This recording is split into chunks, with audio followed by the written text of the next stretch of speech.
The genre of music I chose for my magazine was rock, and the subgenres of rock. I chose this genre because I listen to it regularly.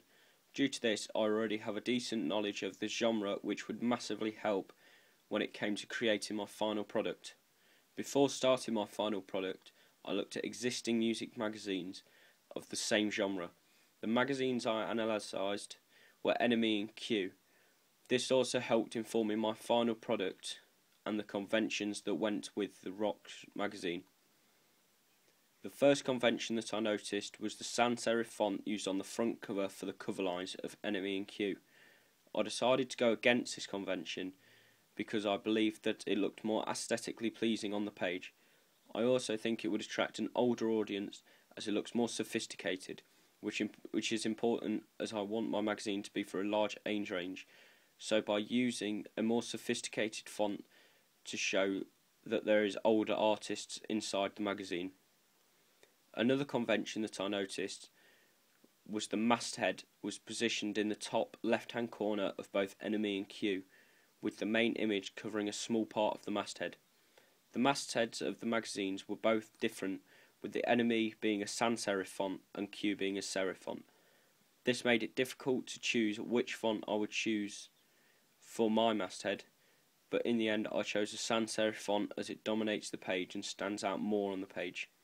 Another reason behind choosing it is because I thought it looked more modern and would attract a younger audience. I came to this conclusion by looking at other magazines that were not necessarily for my genre but were aimed at a younger audience, magazines like Kerrang and XXL. I did not have the main image covering any of the masthead. I decided to do this because my magazine is not established and it would help my magazine become more recognised and strengthen brand identity. When I was producing my final product, I looked at the main image and found if it followed any conventions of the shot that they used for it. With research, I found that it used a mixture, but mainly the front covers follow the conventions of a medium long shot for the main image. I chose to go against this convention and I decided to use a medium close-up because it allows the audience to see clearer who the artist is and still allows them to see some mise-en-scène of the clothes and background. The mise-en-scène of the clothing was important, so the audience walking past on the first look knew what genre of music the magazine was. I had my model wearing a navy blue polo top and had him with his chin slightly raised, with his eyes looking directly into the camera. I had him looking directly into the camera. I had him doing this because he is directly addressing the audience, but a convention I didn't follow was to have the main cover line directly on top of the main image on the front cover. I chose not to do this because I felt that the artist would stand out more and become more visible if I didn't put text on top of it.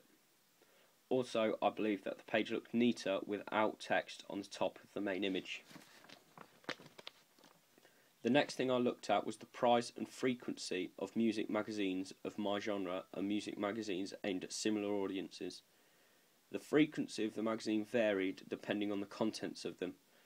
If the magazine was about gossip, then the magazine tended to be weekly, whereas if the magazine included interviews and articles, then the magazine tended to be monthly.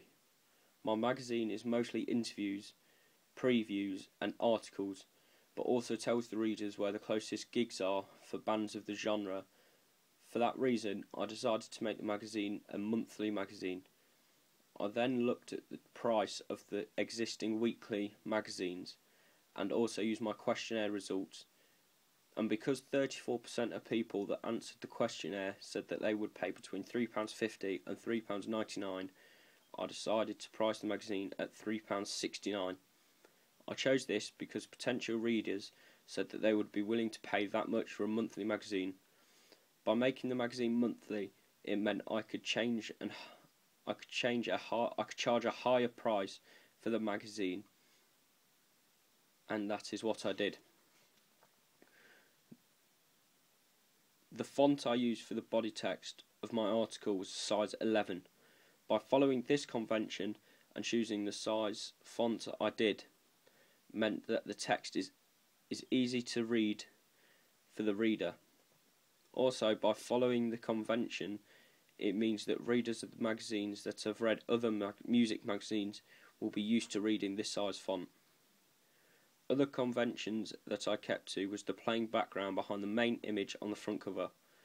I decided to have a plain white background because I think that it looks more professional, and cover lines and other images stand out more with plain white backgrounds. With my contents page, I followed the convention of most other rock magazines.